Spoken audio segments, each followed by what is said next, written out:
سرگزشت ایک کمسن سپاہی سالار کی،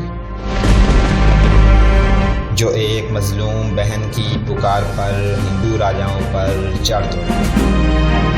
تاریخ اسلام کے اس جرنیل نے بہادری، شجاعت اور قوت ایمانی سے نہ صرف سندھ کو فتح کیا بلکہ اپنے حسن سلوک سے وادی سندھ کو اسلام کے نور سے منور کر دیا۔ توحید پہ جان نشاور کرنے والے اس سپاہی کی کہانی شروع کرنے سے پہلے آپ سے گزارش ہے کہ ہمارے چینل گلوبل نالج کو سبسکرائب کریں اور گھنٹی کے بٹن کو ضرور پریس کریں تاکہ ہماری ہر آنے والی ویڈیو آپ تک بآسانی پہنچ سکے۔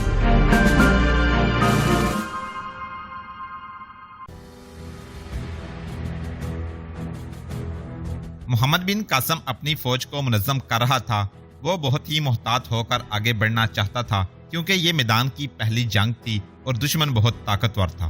راجہ داہر نے اسی جنگ کے لیے اپنی طاقت محفوظ رکھی تھی اور اس نے ہر طرف یہ حکم بھیجا تھا کہ قلعہ بند ہو کر مسلمانوں کا مقابلہ کرو۔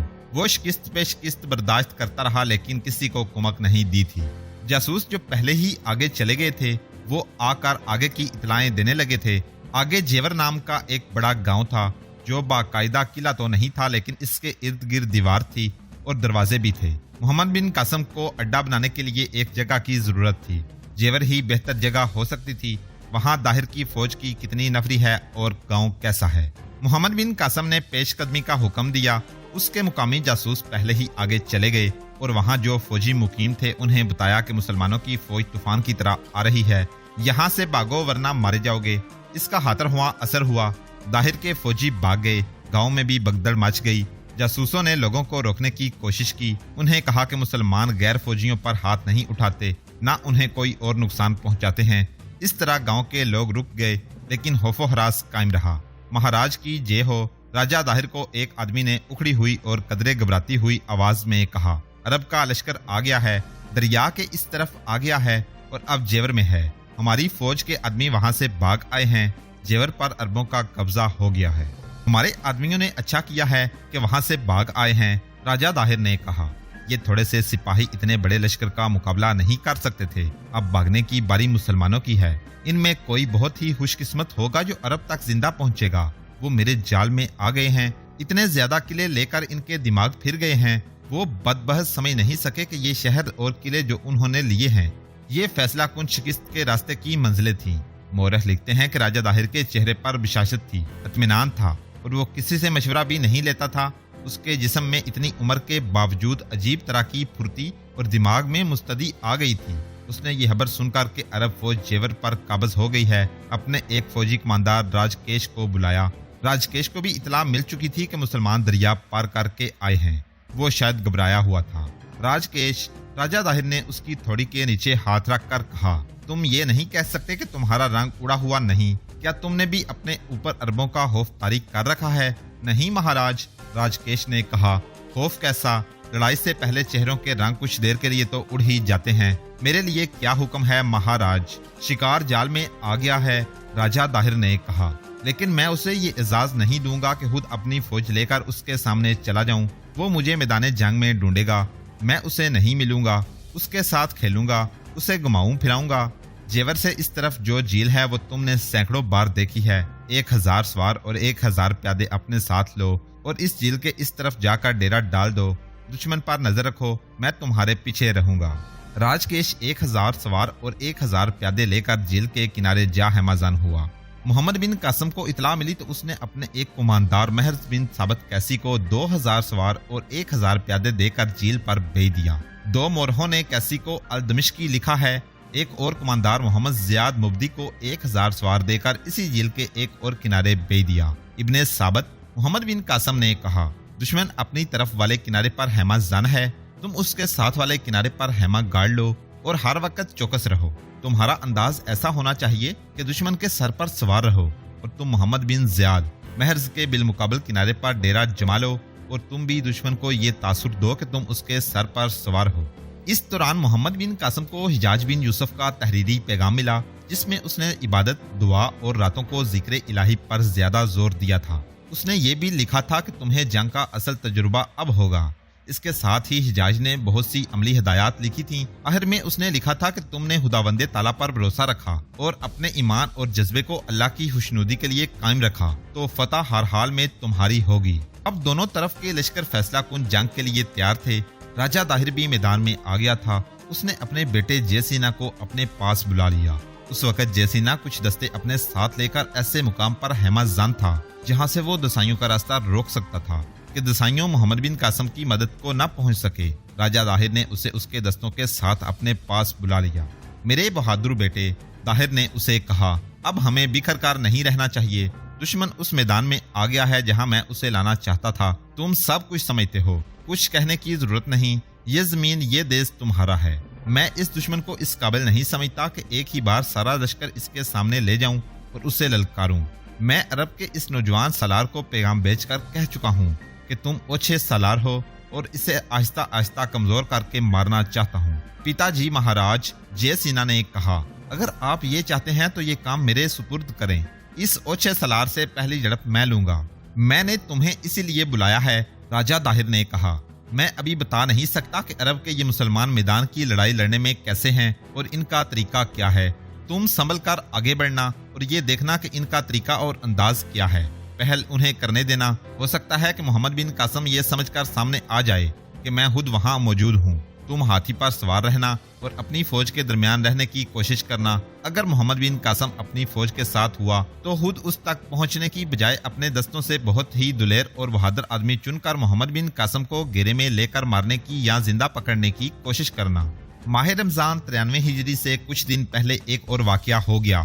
راجہ طاہر نے علاقیوں کے سردار محمد حارث کو ایک بار پھر کہا کہ وہ اپنے باغی عربوں کو سندھ کی فوج میں ایک الگ سوار دستے کی صورت میں شامل کر دے۔ مہاراج، محمد حارث الافی نے کہا، آپ مجھے ساری عمر یہی بات کہتے رہے تو میرا جواب وہی ہوگا جو پہلے دے چکا ہوں۔ آج آپ کو اس دھمکی کا جواب بھی دوں گا جو آپ مجھے پہلے دے چکے ہیں۔ اس دن آپ نے مجھے کہا تھا کہ آپ نے ہمیں پناہ دی تھی اور پھر آپ نے ہمیں یہ دھمکی دی تھی کہ آپ ہمیں اپنے ملک سے نکال دیں گے۔ اب اگر آپ ہمارے خلاف کوئی کارروائی کریں گے تو عرب کی یہ فوج ہمارے تحفظ کے لیے لڑے گی۔ محمد بن قاسم کو معلوم ہو گیا ہے کہ ہم ان کے مخالف کی مدد نہیں کریں گے۔ وہ ہمیں اپنے باعث سمجھتے ہیں۔ ہم پر کوئی مشکل آ پڑی تو وہ ہماری مدد کو پہنچیں گے۔ یہ عرب کی سرزمین کا کردار ہے اور پھر اسلام کا رشتہ ہی ایسا ہے جس سے ہم منحرف نہیں ہو سکتے۔ کیا عرب کا کردار یہ ہے کہ تم پر کوئی احسان کرے اسے یہ صلہ دو جو تم دے رہے ہو؟ راجہ طاہر نے کہا، مجھے خطرہ نظر آ رہا ہے کہ تم مجھے دھوکہ بھی دو گے۔ نہیں، حارث الافی نے کہا، آپ نے مجھے مشوروں وغیرہ کے لیے اپنے ساتھ رہنے کو کہا تھا۔ دیکھ لیں میں آپ کے ساتھ ہوں، کہیں پر بھی آپ کو غلط مشورہ نہیں دیا۔ حارث الافی بولتے بولتے چپ ہو گیا۔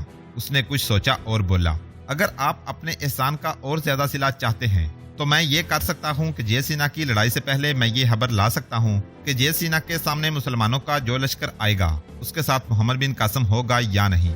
اگر آپ کوئی اور بات معلوم کرنا چاہیں تو وہ بھی مجھے بتا دیں۔ میں مسلمانوں کے پاس چلا جاؤں گا اور انہیں دوستی اور اسلام کے رشتے کا دھوکہ دوں گا اور میں جاسوسی آپ کے لیے کروں گا۔ یہ بات سن کر راجہ طاہر بہت خوش ہوا۔ اس نے حارث الافی سے کہا کہ وہ جاسوسی کر سکے تو یہی صلہ کافی ہوگا۔ محمد حارث الافی اسی روز روانہ ہو گیا اور محمد بن قاسم کے پاس پہنچا۔ ابن قاسم، حارث الافی نے محمد بن قاسم سے کہا، میں راجہ طاہر کا جاسوس بن کر آیا ہوں۔ وہ مجھے ہر وقت مجبور کرتا رہتا ہے کہ میں تمام باغی عربوں کو سندھ کی فوج میں شامل کر دوں، لیکن میں جو کچھ کر رہا ہوں وہ تمہیں معلوم ہے۔ اس نے مجھے کہا تھا کہ میں صلح مشورے کے لیے اس کے ساتھ رہا کروں۔ میں نے اس کی یہ بات اس لیے مان لی ہے، اس کے ارادے معلوم ہو جاتے ہیں اور مجھ سے اس کا کچھ چھپا ہوا نہیں رہتا۔ ہاں حارث، محمد بن قاسم نے کہا، تم ہمارے لیے جو کچھ کر رہے ہو یہ ایک عبادت ہے۔ اب تم کس طرح آئے ہو؟ میں طاہر کا جاسوس بن کر آیا ہوں، حارث الافی نے کہا۔ میں نے اسے خود کہا تھا کہ میں جاسوسی کروں گا اور مسلمانوں کے پاس اس کا دوست بن کر جاتا رہوں گا۔ میں یہ معلوم کرنے آیا ہوں کہ پہلی لڑائی میں جو طاہر کی طرف سے اس کا بیٹا جے سینا لڑے گا تم کتنی فوج لاؤ گے اور کیا تم خود اپنی فوج کے ساتھ ہوگے یا نہیں۔ لیکن میں تمہیں یہ بتانے آیا ہوں، تمہاری پہلی لڑائی جے سینا کے ساتھ ہوگی اور طاہر اس کے ساتھ نہیں ہوگا۔ تمہیں یہ بھی بتانے آیا ہوں کہ راجہ طاہر تمہیں چھوٹی چھوٹی لڑائیوں سے کمزور کرنا چاہتا ہے۔ پہلی لڑائی میں تم خود شامل نہ ہونا اور اپنے کم سے کم دستے استعمال کرنا۔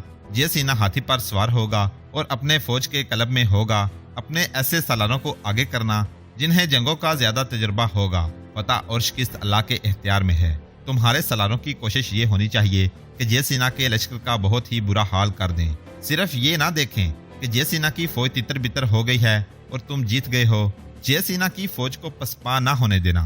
اگر میدان تمہارے ہاتھ رہا تو دشمن کا قتل عام کرنا یہ ایک دہشت ہوگی جو ظاہر کے باقی تمام لشکر پر طاری ہو جائے گی اور یہ تمہیں اگلی لڑائیوں میں بہت فائدہ دے گی۔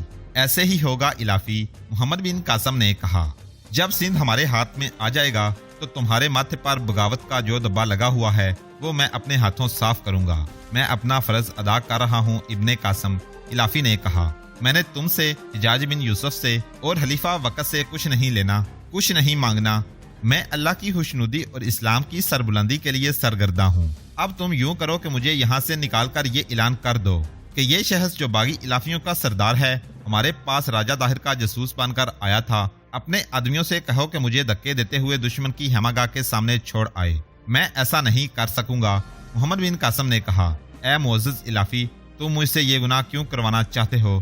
یہ میں بہتر سمجھتا ہوں۔ حارث الافی نے جواب دیا، تمہارا دشمن وہ سامنے دیکھ رہا ہے، کہیں ایسا نہ ہو کہ تمہیں شک ہو جائے کہ میں چونکہ مسلمان ہوں اس لیے راجہ داہر کو دھوکہ دے رہا ہوں۔ میں دشمن کو دکھانا چاہتا ہوں کہ تم نے مجھے دھکے دے کر یہاں سے نکلوایا ہے، اس لیے یہ ظاہر ہوگا کہ تم میری اصلیت سمجھ گئے تھے۔ محمد بن قاسم نے ایسے ہی کیا جیسے حارث الافی نے کہا تھا۔ محمد بن قاسم کے لشکر کو تو یہ معلوم ہی نہیں تھا کہ یہ ایک ٹانک کھیلا جا رہا ہے۔ وہ اسے سائے سمجھے کہ الافیوں کا سردار دوستی کا دھوکہ دے کر ہندوؤں کا جاسوس بن کر آیا تھا۔ محمد بن قاسم نے یہ حکم دیا تھا کہ اسے دھکے دیتے اور گھسیٹتے ہوئے دشمن کی ہیماگاہ تک پہنچا دیا جائے۔ مسلمان سپاہیوں نے حارث الافی پر لان تان شروع کر دی اور اسے 3-4 آدمیوں نے اپنے آگے کر لیا اور دھکیلتے ہوئے اپنی ہیماگاہ سے باہر لے گئے۔ پھر دشمن کی ہیماگاہ کے قریب جا پہنچے اور الافی کو دھکے دے کر خود وہیں کھڑے رہے۔ انہوں نے بلند آواز سے راجہ داہر کے فوجیوں کو پکارا۔ ادھر سے بہت سے فوجی باہر نکل آئے، ان میں ان کا سالار راجکیش بھی تھا۔ یہ لو اپنا جاسوس، مسلمانوں نے بلند آواز سے کہا۔ یہ مسلمان نہیں، تم کافروں جیسا کافر ہے۔ مسلمان لان تان کرتے رہے اور الافی راجکیش کے پاس چلا گیا۔ وہاں سے وہ راجہ داہر کے پاس گیا۔ مہاراج، اس نے راجہ داہر سے کہا، آپ عربوں کی دانش مندی اور ذہانت تک نہیں پہنچ سکتے۔ میں نے محمد بن قاسم سے آپ کے کام کی باتیں معلوم کر لی تھیں، لیکن محمد بن قاسم کو شک ہو گیا کہ میں جاسوسی کر رہا ہوں۔ اس کے ساتھ شوبان ثقفی نام کا ایک آدمی ہے جسے خدا نے بہت زیادہ عقل اور فہم عطا کی ہے، اسے کچھ بھی نہیں چھپایا جا سکتا۔ اس نے مجھے پہچانا تھا۔ یہ تو عرب ہونے کی وجہ سے محمد بن قاسم نے رحم کیا کہ مجھے زندہ چھوڑ دیا، ورنہ مجھے قتل کر دیا جاتا۔ انہوں نے میری بہت بے عزتی کی ہے اور وہاں سے دھکے دے کر نکالا ہے۔ پھر میں کیا سمجھوں؟ راجہ داہر نے پوچھا۔ کیا محمد بن قاسم خود آئے گا؟ ہو سکتا ہے وہ اپنا ارادہ بدل دے، الافی نے جواب دیا۔ یہ میں یقین سے کہہ سکتا ہوں کہ پہلی لڑائی میں محمد بن قاسم ساتھ نہیں ہوگا اور وہ اپنے دستے استعمال کرے گا۔ میں نے محسوس کیا ہے کہ وہ بہت محتاط ہو کر آگے بڑھنا چاہتا ہے۔ اس واقعے سے محمد بن قاسم کے کیمپ میں ہی غلط فہمی نہیں پیدا ہوئی تھی، بلکہ تاریخ نویسوں کو بھی غلط فہمی ہو گئی تھی کہ الافی واقعی راجہ داہر کا جاسوس بن کر مسلمانوں کے کیمپ میں گیا تھا۔